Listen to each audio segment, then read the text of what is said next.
ಈ ಸಲ ಕಳೆದ ಲೋಕಸಭಾ ಚುನಾವಣೆಯಲ್ಲಿ ಟಿಕೆಟ್ ಕೊಡದೇ ಇರುವುದಕ್ಕೆ ಕಾರಣವನ್ನೇನಾದರೂ ಹೇಳಿದ್ರೆ ಇಂಥ ಕಾರಣಕ್ಕಾಗಿ ತಮಗೆ ಟಿಕೆಟ್ ಕೊಡ್ತಾ ಇಲ್ಲ? ನನಗೇನು ಹೇಳಲಿಲ್ಲ.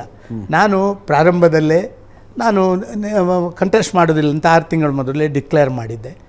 ಆಮೇಲೆ ಇವರೆಲ್ಲ ಬಂದ ಮೇಲೆ ಮತ್ತು ನಾನೇನು ಕೇಳಲಿಕ್ಕೆ ಹೋಗಲಿಲ್ಲ. ನನ್ನ ಲೋಕಸಭಾ ಕ್ಷೇತ್ರದಲ್ಲಿ ಕ್ಯಾಂಡಿಡೇಟ್ ಸಿಲೆಕ್ಷನ್ಗೆ ಒಂದು ಮೀಟಿಂಗ್ ಕರೀತಾರೆ. 145 ಜನರನ್ನು ಕರೆದಿದ್ರು. 145 ಜನಗಳು ಬ್ಯಾಂಗ್ಳೂರು ನಾರ್ತಿಗೆ ಒಂದೇ ಹೆಸರು ಹೇಳಿದರು, ಸದಾನಂದ ಗೌಡ್ರದ್ದು.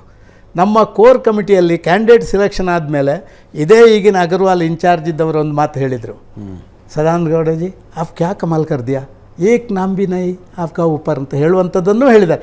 ಇದಕ್ಕಿಂತ ದೊಡ್ಡ ಸರ್ಟಿಫಿಕೇಟ್ ನನಗೇನು ಅಗತ್ಯಗಳಿಲ್ಲ. ಟಿಕೆಟ್ ಯಾಕೆ ಕೊಡಲಿಲ್ಲ, ಕೊಡೋದಕ್ಕೆ ಬೇಜಾರನೂ ಇಲ್ಲ, ಕೊಟ್ಟರೆ ಭಾರಿ ಸಂತೋಷನೂ ಪಡ್ತಿರಲಿಲ್ಲ.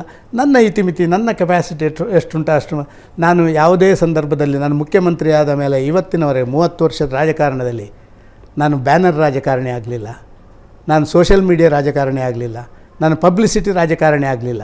ನಾನು ಮಾಡಿದಂಥ ಕೆಲಸ ಕರ್ನಾಟಕ ರಾಜ್ಯಕ್ಕೆ ಕೋವಿಡ್ನ ಸಂದರ್ಭದಲ್ಲಿ ನಿಮಗೆ ಇಂಜೆಕ್ಷನ್ ಕೊಡುವಂಥದ್ದು ಎಲ್ಲರೂ ಕೇಳಿದಕ್ಕಿಂತ ಜಾಸ್ತಿ ಕೊಟ್ಟು 9 ಲಕ್ಷ ಅವರು ಇಂಡೆಂಟ್ ಮಾಡಿದಂತ ತಗೊಳ್ಳಿಕ್ಕಾಗದಷ್ಟು ಇಲ್ಲಿಗೆ ಸಪ್ಲೈ ಮಾಡುವಂಥದ್ದು ನಾನು ಮಾಡಿದ್ದೀನಿ ಸರ್. ನಾನು ಇದನ್ನು ಯಾರಲ್ಲಿ ಹೇಳ್ಕೊಂಡು ಹೋಗಲಿಲ್ಲ, ನಾನು ಮೀಡಿಯಾಕ್ಕೆ ಬರಲಿಲ್ಲ, ನಾನು ಹಾಗೆ ಮಾಡಿದೆ.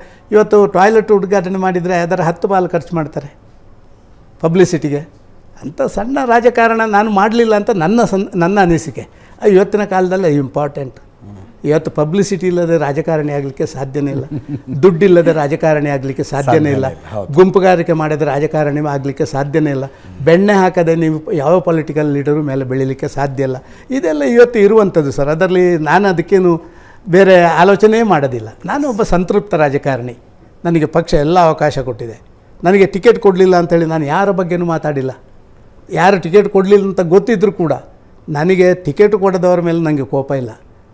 ನನ್ನ ಪಕ್ಷ ನನಗೇನು ಅನ್ಯಾಯ ಮಾಡಿಲ್ಲ, ನನ್ನ ಪಕ್ಷ ಎಲ್ಲವನ್ನೂ ಕೊಟ್ಟಿದೆ.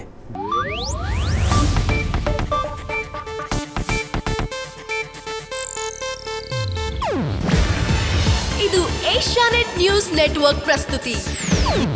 ನೀವು ನೋಡ್ತಿದ್ದೀರಾ ಏಷ್ಯಾನೆಟ್ ಸುವರ್ಣ ನ್ಯೂಸ್.